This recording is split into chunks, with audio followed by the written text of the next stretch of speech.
I promise you, if you understand my playbook, you'll be a better leader for it, whether that's here or somewhere else. So he became a mentor to my son during the most challenging time. My son said this individual will probably be the best man at his wedding. Wow. Shri Parikh is the president and executive vice president of Ovik Health, passionate about the healthcare space, stating it's the closest industry that allows us to truly appreciate living a life of purposefulness. How did a candid performance review lead to the greatest development, productivity, and loyalty from one of your direct reports? It started out contentious, gave it a very honest effort, but the outcome, I couldn't ask for a better one. This individual was obviously older than me, but I saw potential, and it was just the reflection of my assessment of him just not being pushed and developed in the right way. I say you make a profound impact in individuals when you help them to understand their potential. That's an incredible story. What's your 3 potential strategies that are effective for employees and leaders? Your brand becomes your performance. I think from a leadership perspective, as you're developing a culture, I say that if you're not conducting yourselves in an honorable fashion, don't worry about performance, because you're not going to be representing the product and the company well. And then it's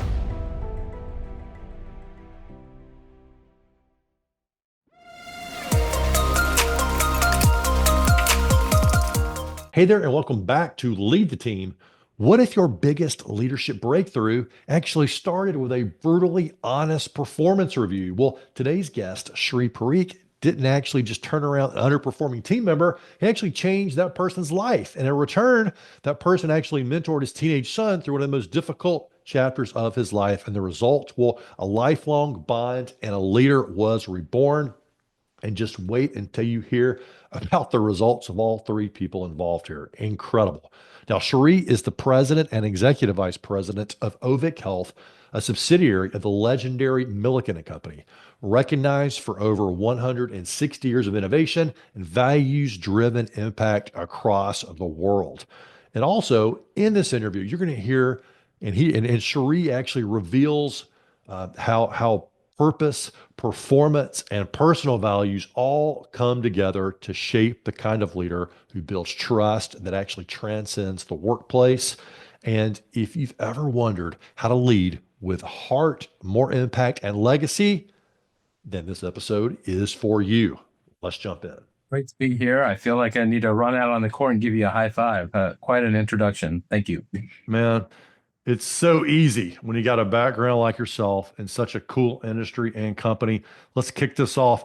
How did a candid performance review lead to the greatest development, productivity, and loyalty from one of your direct reports? Yeah. So, performance reviews, particularly when you're new and you're beginning to understand the background of individuals, assess their capabilities and how that fits with your vision. All things I had to do taking on a new organization and leading it here in the US operations. And this is not my current role here at Ovik, but a previous company. So it was a bit contentious. You want to hit the ground running, you make some controversial moves, you break up a little bit of the connectivity that some sales leaders have with other sales leaders, and it may not be as received well as you would always envision or you hope. So this was a specific individual on my team. I'd been there only there for about 3 months. He'd been there about 7 years. And it was not the best performance review because he was very defensive, somewhat removed from where the new strategy that I was setting the tone for was directed. And he was looking at enough resources in the industry to understand that he wasn't looking. However, as I researched this individual, I saw potential, but he just never had the coaching, the developing to kind of get to the next level. And I think a lot of that may have just been a failure in guiding him and explaining as to where his managerial and leadership style could be and how that would influence the people around him. So I said, let's pause for 6 months. If this doesn't work out, because I see potential in you, I'll give you the appropriate package, maybe even a better one for your effort for trying. But I promise you, if you understand my playbook, you'll be a better leader for it, whether that's here or somewhere else. And that led to just a wonderful relationship. I think he committed to his end of the bargain which is stop looking, stop being distracted by other opportunities, really give this and our relationship a go. And he turned it around, did a fabulous job, not only the balance of that year, performance year, but the next, the next, the next. And then I say you make a profound impact in individuals when you help to help them to understand their potential. This individual certainly did. And when I left for another entrepreneurial position leading a publicly traded company, I kept getting the calls. When are you bringing me over? When can I come? And things just weren't settled for me to hire him just yet. Meantime, on the personal side, I was dealing with a teenage son going through the challenges that we all wore during COVID.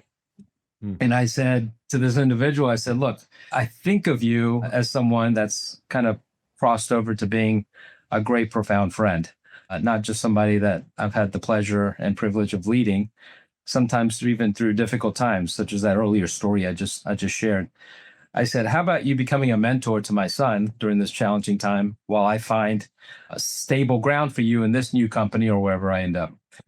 And he was happy to do it, particularly since someone that didn't believe in me, didn't understand what was going on, settled the ground a little bit, and was just an avid supporter moving forward.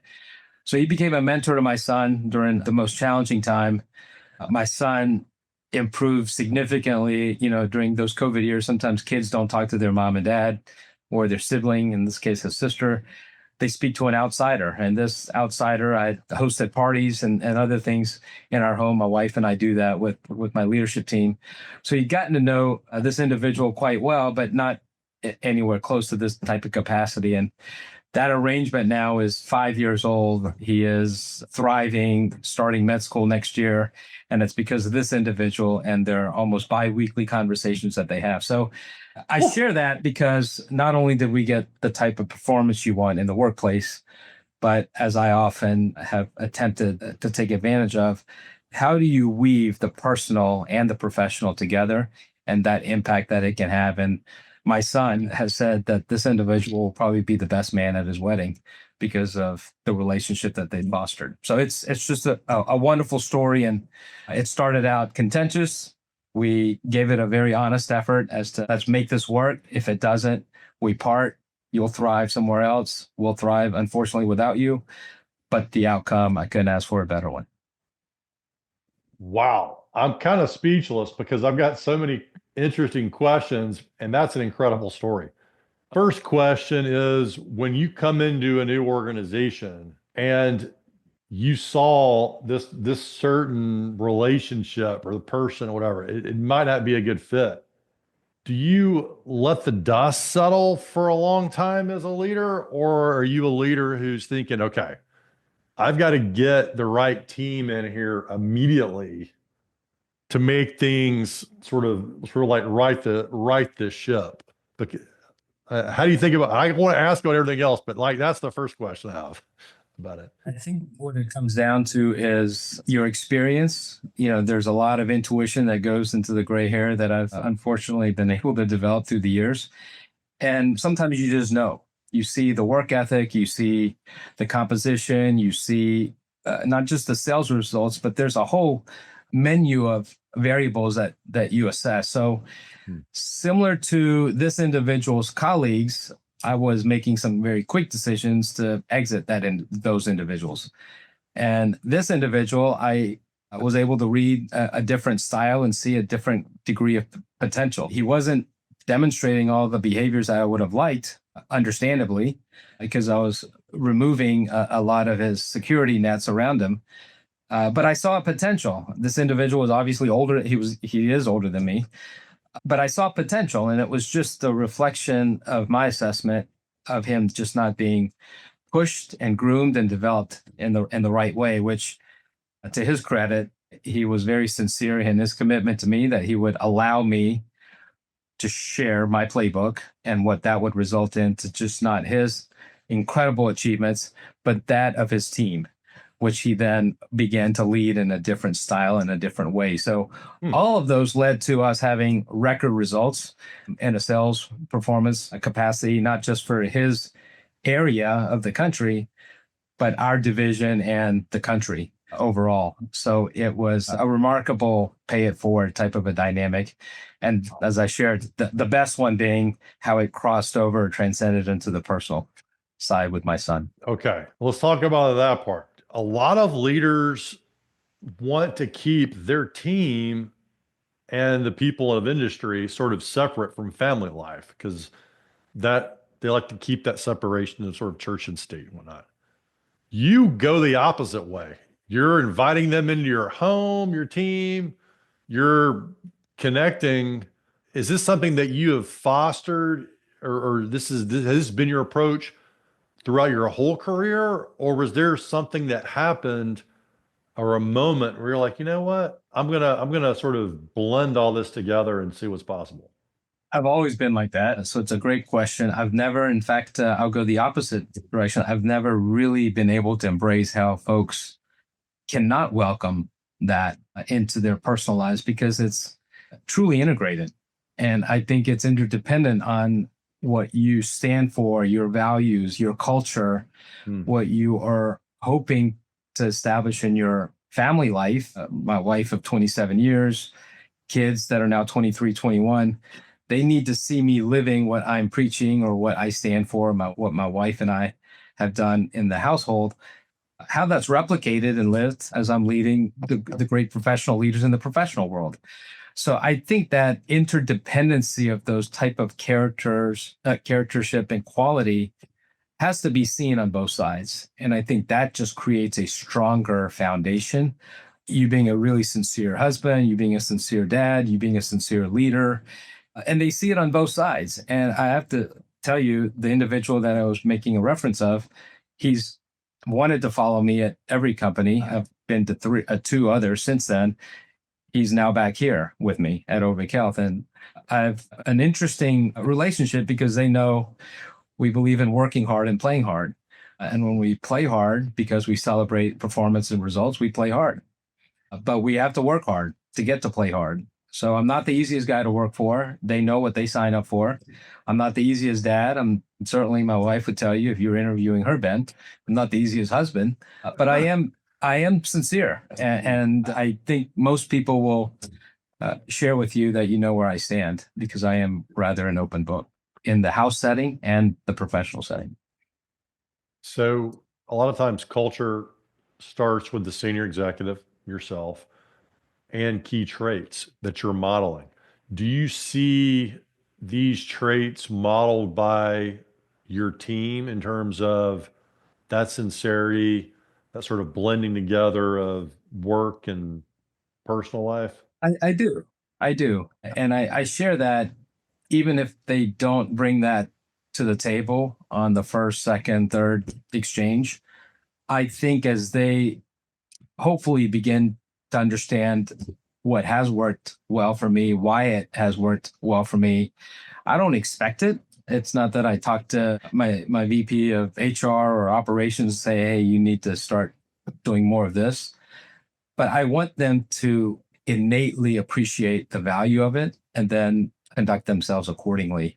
But I don't expect it. And when it doesn't take place for a variety of reasons, none of which I really judge, I make up for it on my end. We have summer barbecues or ice cream socials or other things that I think help to integrate and support what I think a lot of associates are looking for, particularly in the post-COVID world, which is how are employers of choice, which I'm proud to say that we are at Ovik Health and Milliken and Company, how do we display and exhibit those hygiene factors that attract employees to want to be tethered to a company such as ours as an employer of choice? Has this open book approach ever bitten you as a leader?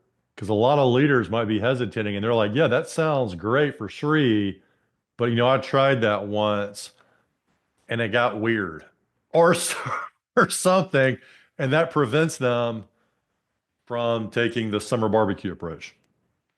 It does. Sometimes you can feel that you're getting too personal and then you get hurt. An associate leaves for a competitor or an associate doesn't like, their merit award increase and wants to shop their compensation value elsewhere and that happens. So the more you lead, those things are going to occur. But that's where you kind of put your head on the pillow at night and you feel good about the cultural values that you stood for and displayed.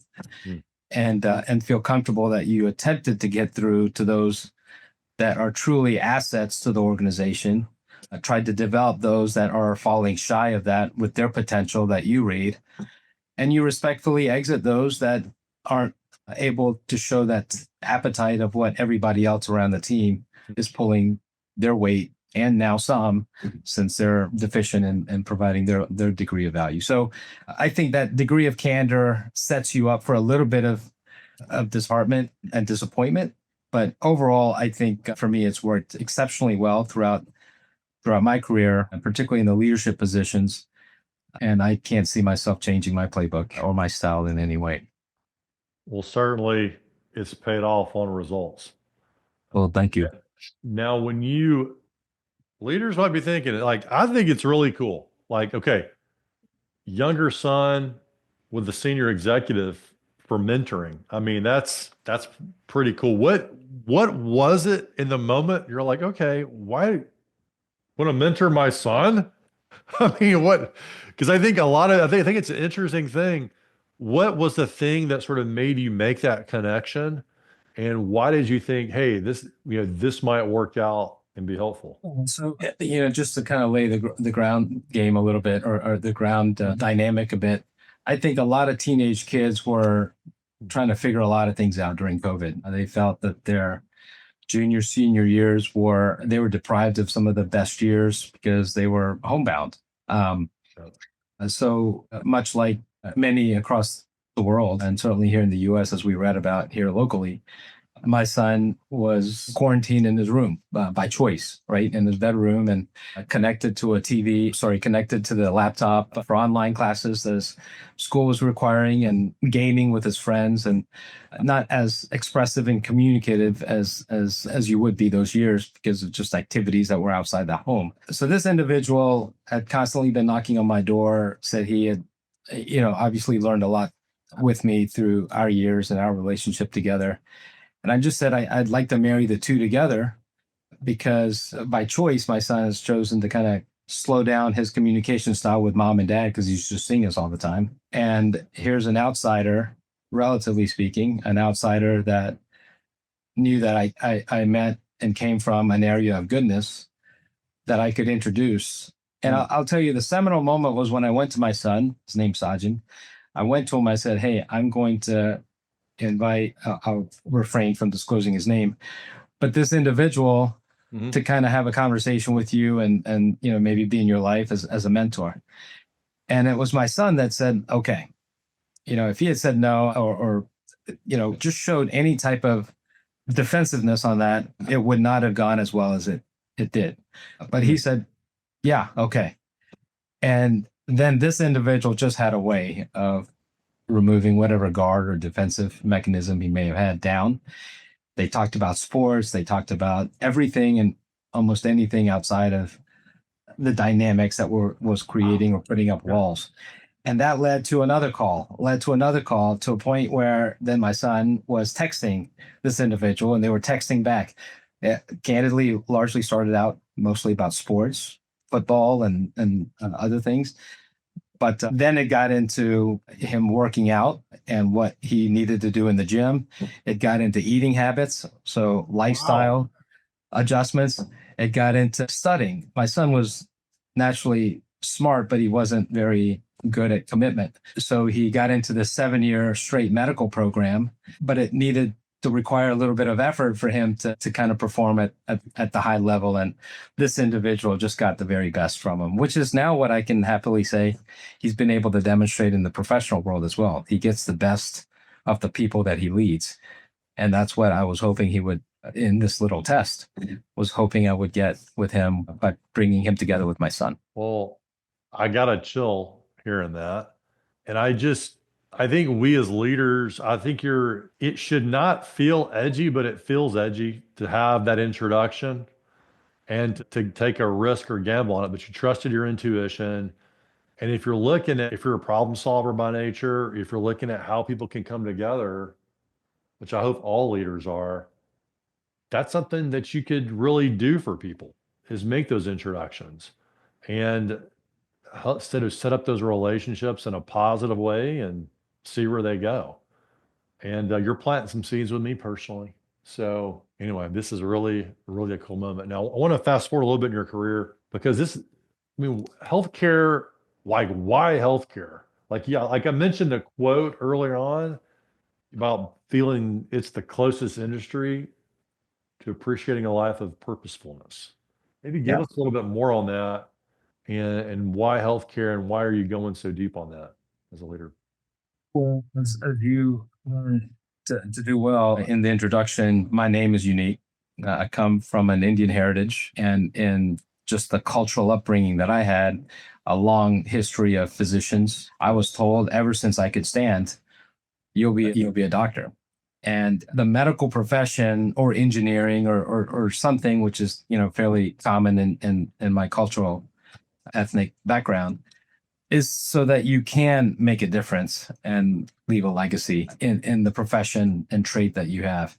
So I was told by my parents, both in the medical arena, lots of family in the medical arena, that you'll be a physician. So I went through school doing as I was told all the way until I even got into medical school. But I was an economics major at a small liberal arts program outside the city I grew up, Davidson College, and was going to medical school not too far north of there, also in North Carolina, Wake Forest. But went to India and worked with an uncle of mine who was a cardiothoracic surgeon before I was to start medical school. And it was there that I realized that I felt I could just do more with more people instead of seeing patients each and every day. So exercising kind of the business background that my undergrad degree and major allowed me to think about more. So I came back completely disappointed in my mom when I told her I wasn't going to start. I was going to defer, but knowing I wasn't going to go.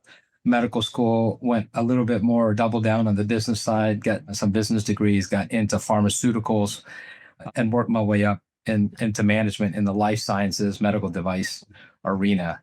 But I'll tell you, it is incredibly profound. I feel like I am living my dream because we are on the innovative side of healthcare, able to acquire companies and technology assets that stack treatment modalities together for volumes of patients. And that's not just treatment, it's also on the service orientation of that. So I'm privileged, I'm blessed in so many ways to be on this path and this in this journey of healthcare.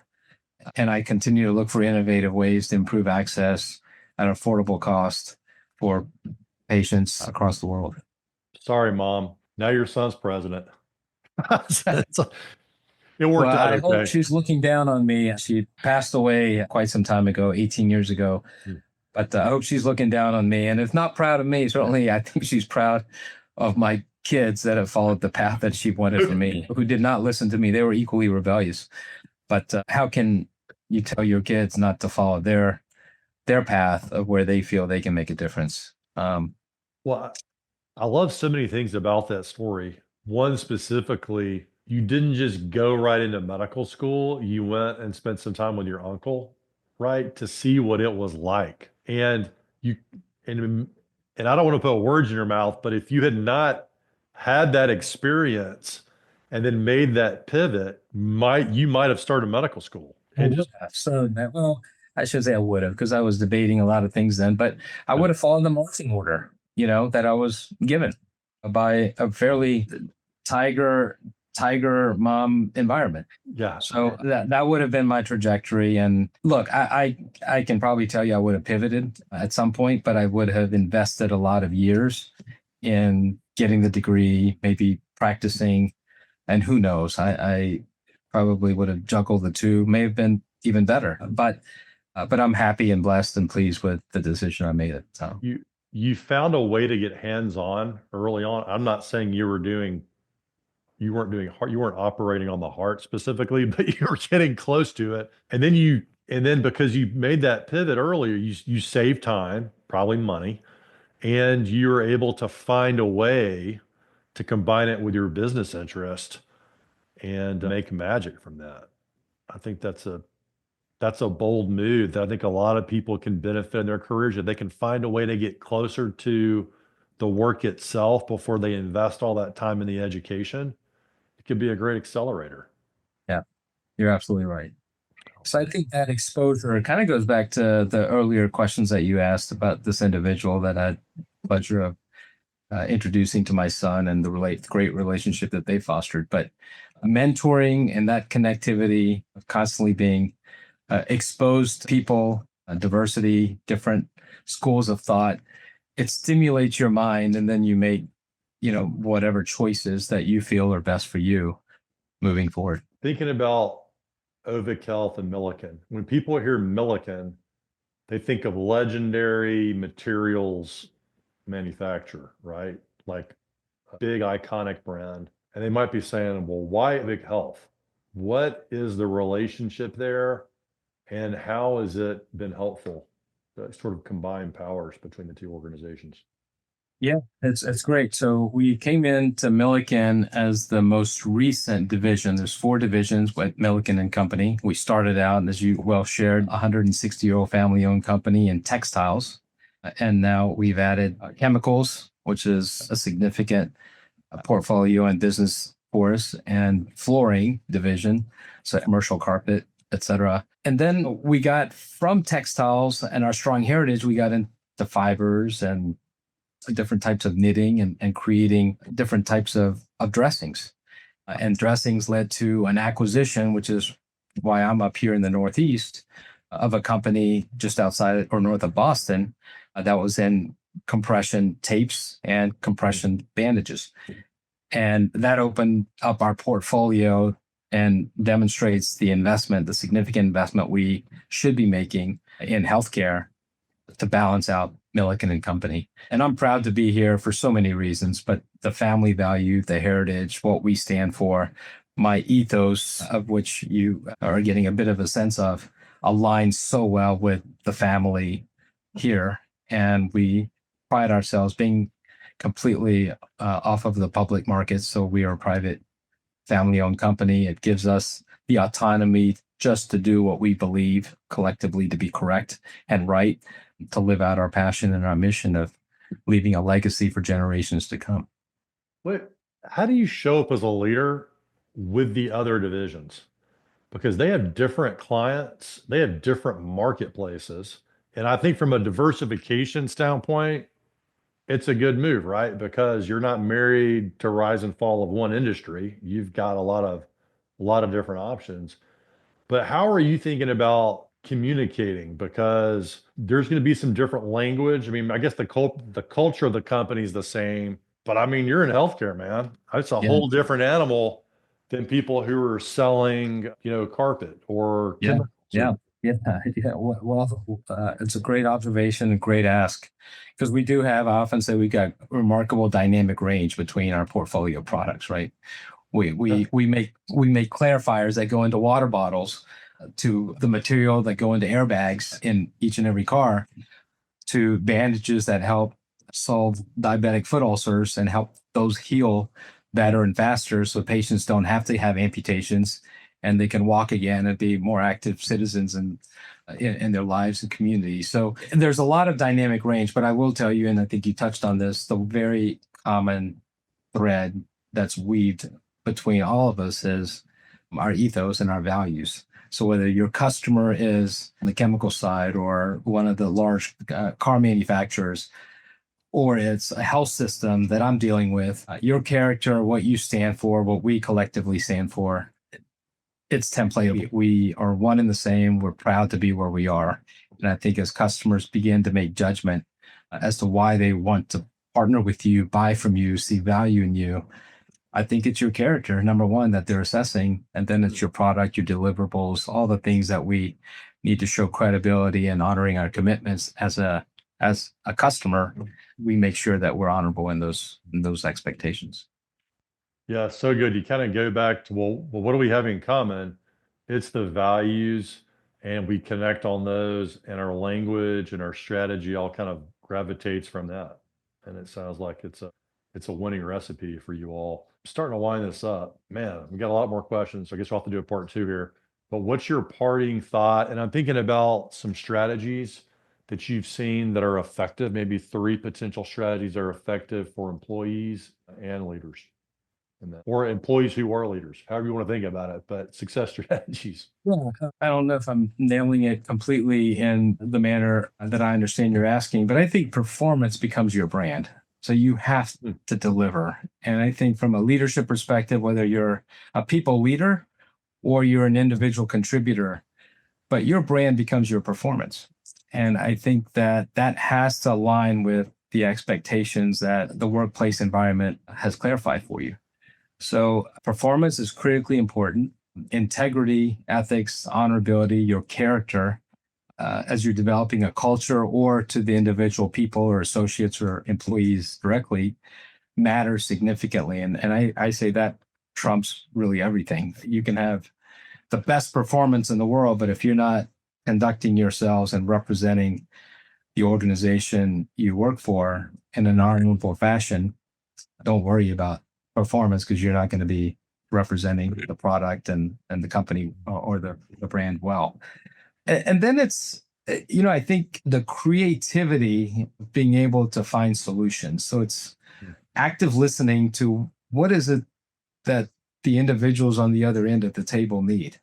And this is speaking to whether it's product innovation and development and you understanding the investment that you need to make internally to get something that innovative to a customer, or it's the service orientation, right? Not too far from what physicians or clinicians are having to do every day. And then it's communication is so key and often lost in this day and age of having cell phones and the social media outlet, et cetera.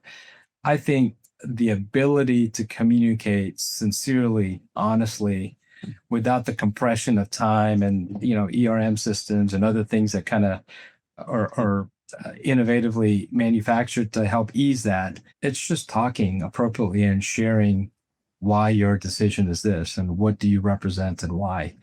And I think a lot of critical decision making can conclusively be made by that communication engagement. Been a phone today, Shri. Thanks for coming on and lead the team, sir. Great to see you. Thanks again, and best of luck to your listeners. Cheers.